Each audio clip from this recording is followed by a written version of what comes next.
Kirchtebli, bonjour. Bonjour. Avec une situation plutôt préoccupante en Afrique, notamment au Burkina Faso, avec de récents attentats. Quel est ton point de vue sur les relations entre l'Afrique et l'Europe et ce qui se passe aujourd'hui? Oui, il s'agit d'abord, il faut dire que tous mes pensées vont au peuple burkinabé. C'est dramatique. J'ai eu hier soir encore des échanges de messages par WhatsApp avec le président Roch Kaboré et puis le ministre des Affaires étrangères Alpha Bari. C'est compliqué. Ces attaques dans le nord, la frontière avec le Mali, sont dramatiques parce que c'est une région difficile. J'y étais personnellement. J'ai même j'ai aidé à planter des arbres. J'ai échangé avec les agriculteurs dans la région qui sont des travailleurs, particulièrement les femmes qui sont sur les champs du matin au soir. Et on vient et on les tue sans rien, sans aucune raison. C'est inacceptable. Et on a une certaine responsabilité pour ça. Aujourd'hui, au moment où on se parle, il y a à peu près 270 000 personnes qui se sont réfugiées au centre du pays, auxquelles il faut s'en occuper. Il faut faire de sorte qu'ils ont à manger, qu'ils sont reçus dignement. Donc, dans la mesure du possible, on essaye de soutenir et d'aider cette action. Mis à part de ça, évidemment, il y a une région dans le Niger et dans le Mali qui est un peu du no man's land, où se trouvent ces terroristes qui sont un des moyens, un moyen pour achever la drogue dans l'Occident. Il y a même des pistes d'avion, il y a absolument tout, où ils ont quasiment créé comme un petit État dans l'État. Il faudrait éradiquer ça. C'est aussi dans notre intérêt ici en Europe. Ça, c'est le point numéro 1. Le point numéro 2, c'est évidemment l'Europe, l'Occident en général, mais l'Europe en particulier, a une relation ambiguë avec l'Afrique. Ils étaient colonisés, il ne faut pas oublier ça. On n'a pas laissé que du monde, loin de là. Bien au contraire, je pense notamment au système éducatif.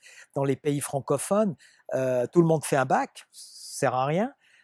On a essayé, notamment au Burkina, mais aussi en Guinée, Conakry, de le ramener avec l'aide des autorités suisses, notamment la DDC et puis le SECO, de le ramener un système d'éducation dual, ça veut dire l'apprentissage pour que les gens apprennent un métier et peuvent ensuite exercer leur métier. On oublie qu'en Afrique, aujourd'hui, la moitié de la population a moins que 20 ans. Au Burkina, la moitié de la population a moins de 15 ans. Si je prends un pays comme le Nigeria, environ 190 millions d'habitants, 50% autour de 20 ans. Imaginez-vous une seconde, s'ils n'ont pas d'espoir, si on ne règle pas les problèmes sur place, si que 5 ou 10% de cette jeune population viennent en Europe, c'est des millions de réfugiés qui vont venir. Des réfugiés économiques, mais aussi des réfugiés climatiques. Donc, il faut qu'on travaille là-dessus, il faut qu'on fasse des investissements. N'oublions pas que le continent africain est le continent le plus riche du monde.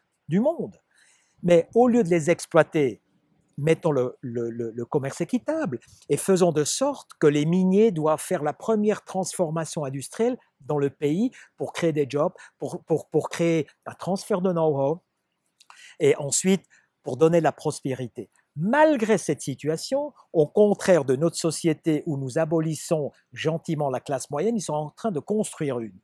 Et ça, c'est le point encourageant. Il y a une nouvelle génération depuis quelques années de présidents en Afrique, j'en connais quelques-uns très très bien, et je vois l'effort qu'ils font et la mentalité qui est en train de changer pour sortir ce magnifique continent de la misère et de la pauvreté. Mais nous, Européens, nous avons une immense responsabilité et moi je supplie les gouvernements européens de soutenir, d'aider, de faire des programmes d'investissement, pas des donations, des programmes d'investissement dans ces pays-là. N'oublions pas, pour attirer des investisseurs, il y a 3 éléments fondamentaux.